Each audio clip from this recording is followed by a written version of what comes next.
Assalamualaikum warahmatullahi wabarakatuh. Waalaikumsalam warahmatullahi wabarakatuh. Yang saya hormati perwakilan dari PKJ, yang saya hormati Ibu Yuliani Supriyatin, SPDSD, selaku mentor saya di Angkatan 11, serta rekan-rekan P3K Angkatan 11 Pilot SDN 02 Panaraja. Pada kesempatan kali ini, saya akan memaparkan seminar hasil laporan orientasi P3K yang sudah kami laksanakan di SD Negeri 2 Panaraja. Perkenalkan, nama saya adalah Winda Arianti. Saya adalah saya guru di SD Negeri 2 Panaraja yang saat ini menjabat sebagai guru kelas 4. Baik, pada kesempatan hari ini, dari kemarin kegiatan yang sudah kita jalani, dalam kegiatan itu kita sebagai seorang ASN memiliki core value seorang ASN yang harus kita miliki, di mana core value yang kita miliki ini adalah menjadi dasar kita sebagai seorang ASN untuk menjalankan tugas kita di instansi tempat kita bekerja. Core value ASN yang kemarin saya pelajari pada saat pelaksanaan orientasi yaitu disingkat dengan berakhlak. Berakhlak itu merupakan singkatan dari yang pertama berorientasi pelayanan, yang kedua adalah akuntabel, yang ketiga kompeten, yang keempat harmonis, yang kelima loyal, yang keenam adaptif, yang ketujuh adalah kolaboratif. 7 nilai ini yang nanti akan menjadi nilai atau dasar saya untuk menjalankan tugas. Ketika kita diberikan tugas, otomatis karena kita sudah menjadi ASN, kita tidak bisa membuat tugas tersebut seperti ketika kita masih honorer. Ya, jadi kita harus memiliki visi. Visi itu adalah sebuah cita-cita di masa mendatang.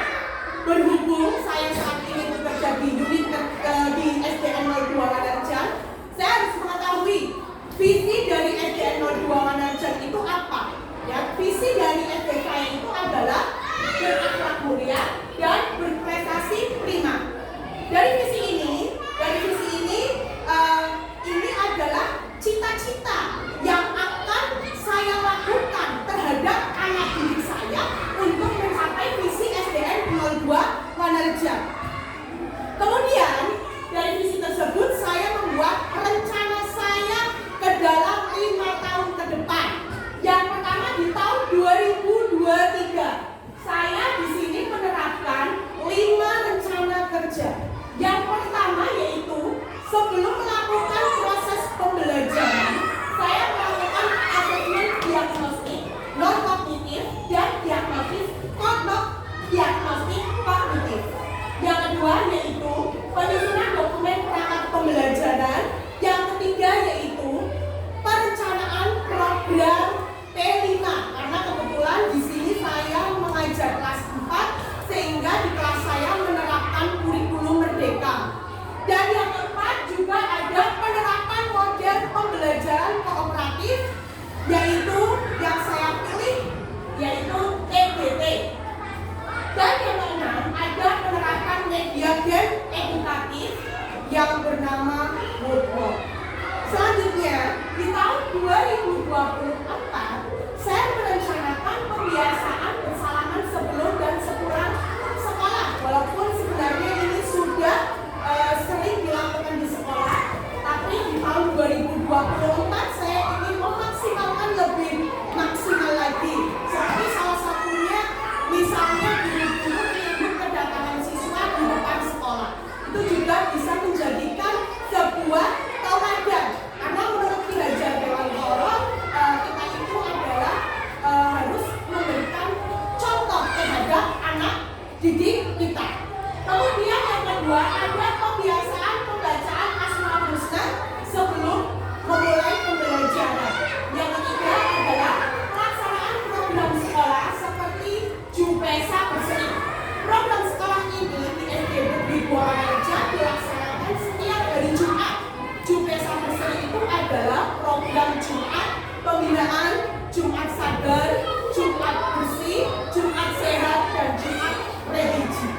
Dan di tahun 2025, dari 2025 sampai 2007, mungkin di sini saya katakan hanya sedikit, karena di tahun 2023 sampai 2024 ini sudah menjadi pembiasaan. Jadi yang saya tunjukkan di sini adalah yang memang nanti akan lebih ditonjolkan lagi di tahun 2025. Di tahun 2025 saya akan menerapkan strategi pembelajaran diferensiasi dengan metode stasiun rotation. Kemudian di tahun 2026 di sini saya mulai meningkatkan pemprofesian berkelanjutan dengan mengikuti diklat, kemudian ada atau karya tulis ilmiah. Karena dalam dunia pendidikan itu kita tidak stuck di situ saja. Kita sebagai guru juga harus terus belajar dan terus berinovasi agar kita bisa menghadapi tantangan zaman yang semakin berkembang. Dan selanjutnya di akhir 2027 saya akan mengadakan penilaian pembelajaran sesuai dengan rencana yang sudah saya rencanakan, yaitu menggunakan aplikasi Flipkers. Ya, next Pak Bambang.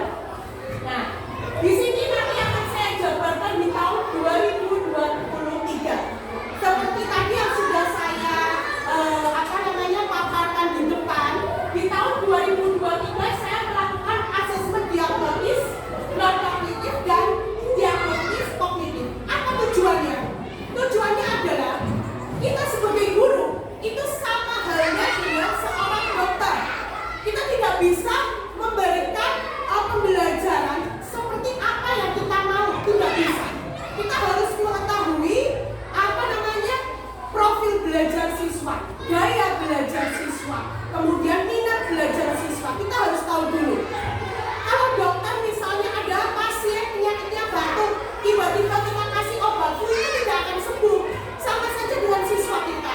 Siswa kita minatnya, misalnya dia suka sekali dalam gaya belajarnya kinestetik. Kita berikan dengan pelajaran metode ceramah, itu tidak akan masuk. Itu yang saya maksud dalam diagnosis non kognitif. Yang kedua, diagnosis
dari hasil tantangan ini saya lakukan pertama mungkin diskusi kepada anak dulu, cerita-cerita, karena biasanya aneh ketika kita sudah tahu kemauannya, mereka itu akan menganggap kita itu sebagai teman, tapi bukan berarti apa ya namanya ya, mereka menyepelekan kita.